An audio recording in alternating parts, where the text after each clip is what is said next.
everybody. Welcome to the next episode of Alternative Explorers. I am in this beautiful neighborhood in upstate New York today, and I'm so excited about this episode. I'm going to be introducing you to three of my friends who have walked through cancer not once, but twice, and they are doing amazing. They're the most inspirational and motivational people that I've come to meet so far. They've never met before. They're going to come together today, and they're going to be talking to you about their journey. Alternative Explorers is very committed to giving you stories where people are doing something amazing. These are the kind of people that we're meeting today. Come along for the ride.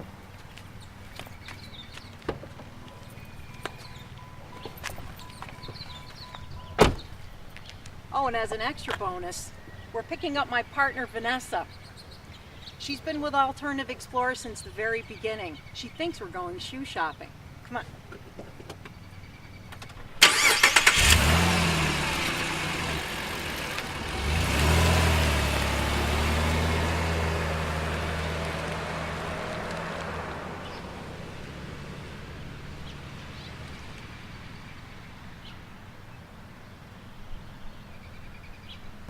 Okay, so we're picking up Vanessa. It's okay, buddy. Come on in. Lovey, get in. Oh my God, you look stunning. Thank you. How are ya? I'm doing great. Is it not a fabulous day? It is. How are you? It's beautiful. Huh? Oh. All right. How you doing? What's up? I'm good. Yeah? I'm good, yeah. I just want you to know that I started your suggestion with cleaner eating. This is what I had for breakfast.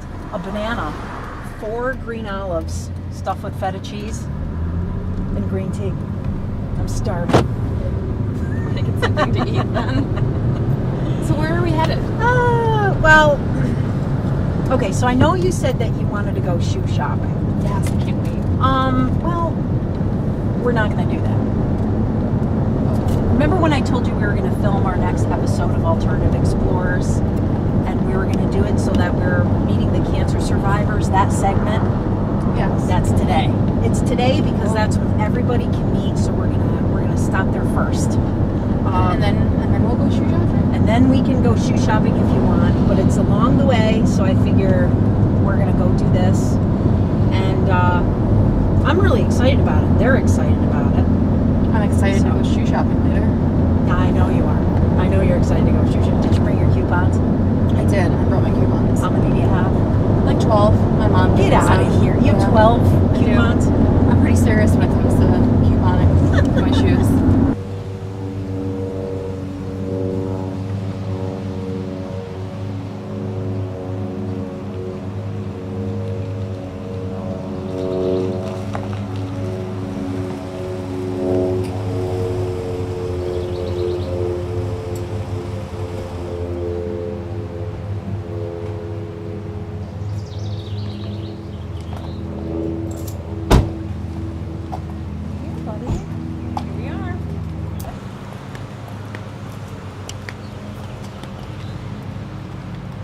She's great. You're going to love her. I've been hearing so much.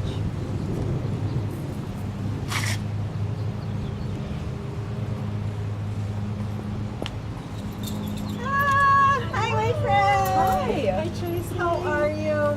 Oh, it's so good to see you. Glad to see you too. My business partner, Vanessa. Hi, This is nice to Maria. meet you. Welcome. Thank you. I'm really glad that you're here. I'm so glad you're hosting today. This is great. It's You know my I love pleasure. your house, your peace signs and stuff.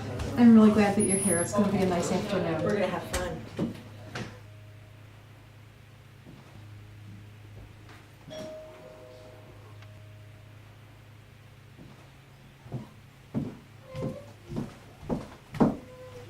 Hi.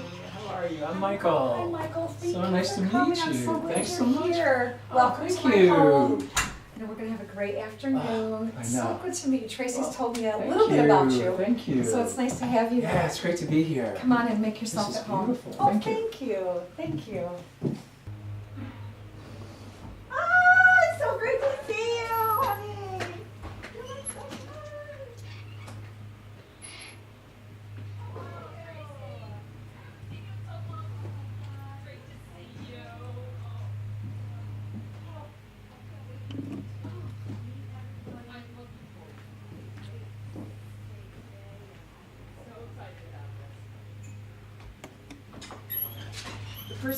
This is Maria's house, obviously. Okay. And, Beautiful home. Yeah, and you came from where today again? Colony. That's right. And I always what want to a say beautiful Albany. ride. Yeah, it was Oh, it was beautiful. gorgeous. I didn't want to stop, I but I did know. want to come see you and everybody I else. know. So. Everything's so green. Maria, Yes. come on in. Hi. Hi, Maria.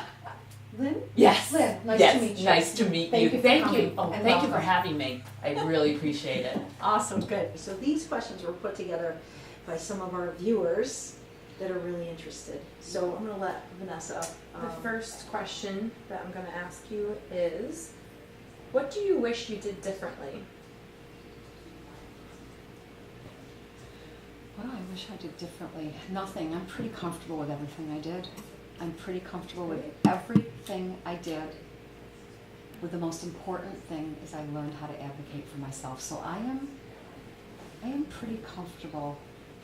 In all honesty, there's also a part of me that says I wouldn't change anything because I wouldn't be where I am right now. Because I had to go through this journey. I had to go through the breast cancer twice for me to get to this place where I am now, that I have such a wider scope of understanding. I don't think I would have done anything differently. I might have slowed down a little bit more. I went 15 years between my first diagnosis and my current diagnosis. Okay. So I was always worried about it coming back until they told me at 10 years I was cured. So what would I have done differently between the two is that I wouldn't have been so lackadaisical after 10 years and not worry about it. You've obviously been through this now twice. So what do you think is the worst factor about being diagnosed with cancer? What's the worst, you're hearing the diagnosis, what's the worst thing that happens at that moment? Fear. And fear drives too much of our lives. Fear. I think it brings up fear, the fear of dying. For me personally, it's my loss of freedom in some respects. During this process, is there anyone who let you down? A doctor, my very first doctor, who looked at me like I wasn't going to make it. I think it's very easy for us to let ourselves down. At this time, let me down? No, I have to say all my friends stood up, are right there and supporting me, and so same with my family. So what inspires you now? You've had 2 walks through this. What gets you up every day? Life, not death. Living inspires me. What can I do to live today? To being able to sit down and write about so much of me where I'm such a private person. To be able to sit down and talk about the journey that I did and where I've come to and where I'm going is been the most inspirational right now. So I think these two things at this time have come together, a perfect way to have me in the moment, and that's what's inspiring to me, is that I live in the moment and I don't worry about the future anymore. I made a post on Facebook and on our website Mhm. to ask viewers questions that they would like to know and would like for Tracy and I to ask you. And one of the questions was, how did you get cancer? How did we get Mm. cancer? I can answer that one first. I'll Okay. start, okay? I don't think it's anything that I did or didn't do. Mm-hmm. It could be the environment, it could not. You try to figure out what you did wrong for the longest time. And just recently a doctor said to me, you're 1 in 8. Don't even try to figure it out, you're 1 in 8. There's no rhyme or reason to anything anybody does or doesn't do. Don't tell me you guys are, one of us at least knows a smoker, smoked for 50 years, didn't get lung cancer. The girl who didn't smoke a cigarette or be around any secondhand smoke gets lung cancer. There's no rhyme or reason to this. I There's agree no, with you there. you know, I used to think it was because of my immune system, but I don't think there's any rhyme or reason. Right now, I'm 1 in 8. How does the threat of reoccurrence affect your life? Now, obviously, the 3 of you have been through it twice. Currently, Lynn's in treatment right now. How does that impact where you were the first time you got through it and where you are the second time you got through it. Where are you at with it? Well, I'll start with this one. I went 15 years between diagnoses. But the main thing with me is that I should never have been told 5 years ago that I was cured, because I let it go. I never thought about it again. It never crossed my mind, and I get hit with it very, very hard. The first time when I was first diagnosed in 2007, I don't think there was a day that went by that that the fear of it coming back, it was present. Interestingly, with the second diagnosis in 2010, where I started exploring other things, and especially even the Buddhist philosophy, where I really started getting into living in the moment, being in the moment, where there came a peace within me that I just felt like, okay, I'm okay. Right now at this moment, I'm okay. It took me a while to get back to warrior stage because I didn't think it was ever going to come back. I was going to be the miracle. I'm back there again, but it was anger ridden, and it was only for a week.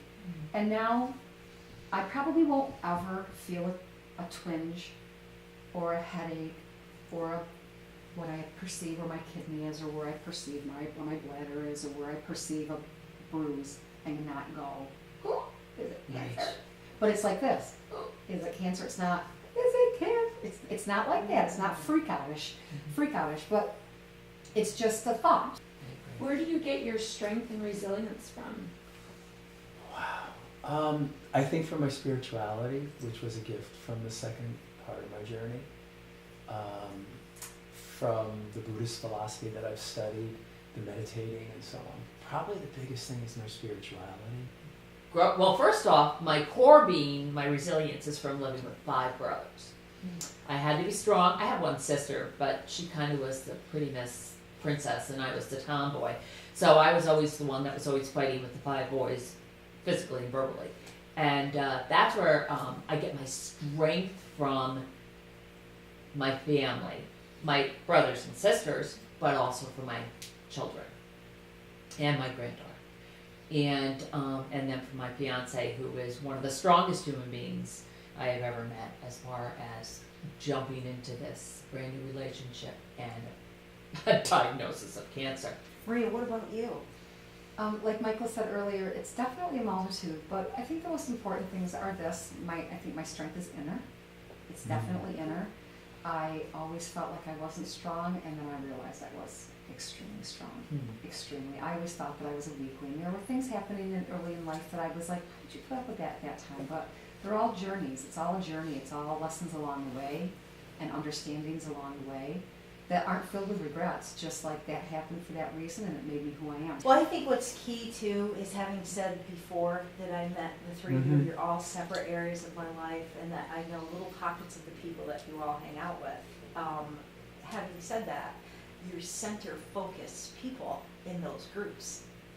And so this experience of you journeying through this process has had an unbelievable effect on them. They're living better, they're living stronger, they're taking advantage of the fact that they have a wonderful friend, or they have children.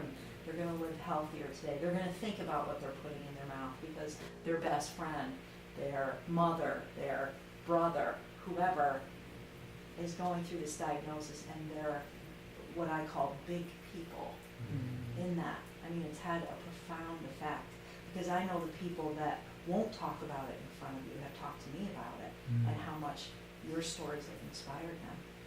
The other thing I just wanted to piggyback on what Maria said, which was a wonderful, wonderful thing, when you started off with the inner strength, because that was amazing to me, because I remember when I started this journey, you didn't know if you were up to it, and the most wonderful thing happens is when you realize is how much courage and how much strength you truly have inside. Did you ever think of just giving up? I can say yes. When I was so terribly ill, this back in January of 2013, and I'm lying in bed, and I'm vomiting every 20 minutes, and I have a broken back due to the tumor in my back, and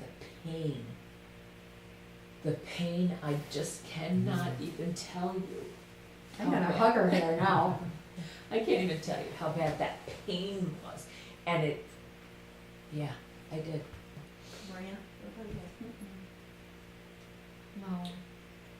You know, I was never in pain like Lynn was, so I can't answer from her story, but my story, come after me. If you're coming after me, I'll fight you every day. Good. Mike? I think for me, it never got to that place. Even when I was in the midst of the Lupron and the horrendous side effects that I was dealing with, what happened was that's where I found my voice. Was that where I was losing the quality of life. What I felt is that it gifted me my voice. Your mind is so powerful. I think you can talk yourself into dying. I think you can talk yourself into living without a shadow of a doubt in your mind. Yeah. And I for agree. me, that Percy worked. It got me through. I'm very strong here as well. I could talk myself into dying if I wanted. Yeah. Talk yourself into anything. But we choose to talk ourselves into living. So, one last thing then, 2 sentences or less from each of you. What do you want to tell the person next door that just got diagnosed? What? Wow. I think to love yourself enough to know that you're where you need to be, to trust, to believe, to live, to not just survive, but thrive. Thanks, Lynn. I think it is I would tell that person to thrive, to believe in themselves, to have courage, and to dig deep for that courage. And to know they're never, ever alone. Ever. That if it's just one person and that person's me, I will be there for them. But that person will be surrounded by others who will be there for them. Nice. Please, please, please advocate for yourself. And the second sentence is being passed on from someone who said it to me, and I don't know that I would have done it had she not said it to me. Get a second, third, fourth opinion. Keep going until you get an opinion that somebody looks at you and says, I can help you. Very good. Hey, listen, so I thought it went really, really good. Aren't you glad you didn't go shoe shopping now? Absolutely. We'll have to go to maybe tomorrow. Maybe tomorrow. Because we got nothing else going on, you and I.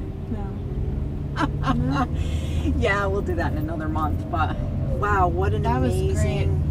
That was amazing. Listening to them speak of their journeys and makes you look at your own life and decisions that we've been making and things we're doing and what we think is hard, a hard day. Well, that's just it. I mean, most people, like they said, before they got diagnosed, they were so inundated with life's daily agenda. You just never know who's living next door. So I want to give a shout out to our sponsors today. Sue Hagedorn, good friend of mine, and she has raised money for this episode in particular, so we couldn't have done it without Suzanne. Thank you, Sue. She brought us BTS staffing in Gloversville and also the Bella Vita Salon in Amsterdam. We want to give you a shout out and such gratitude for helping us film today. If you know anybody that would like to help us with a future episode, tell them what we're doing next week. But we will save that for the next episode. That's right. So if you know somebody who'd like to sponsor that and we can give you a shout out at the end, that would be fantastic. But until then, we hope you journey on, and we hope that all of your journeys are alternative. Head back, one of my boobs falls out.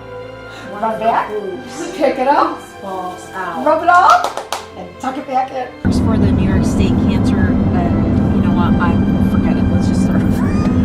I thought you were going to say it was a drug I took in college. Oh, yes. I was hallucinating. I was just listening to it. Wait. What are you doing? I have snot coming out of my nose. Constipated. What was the question again?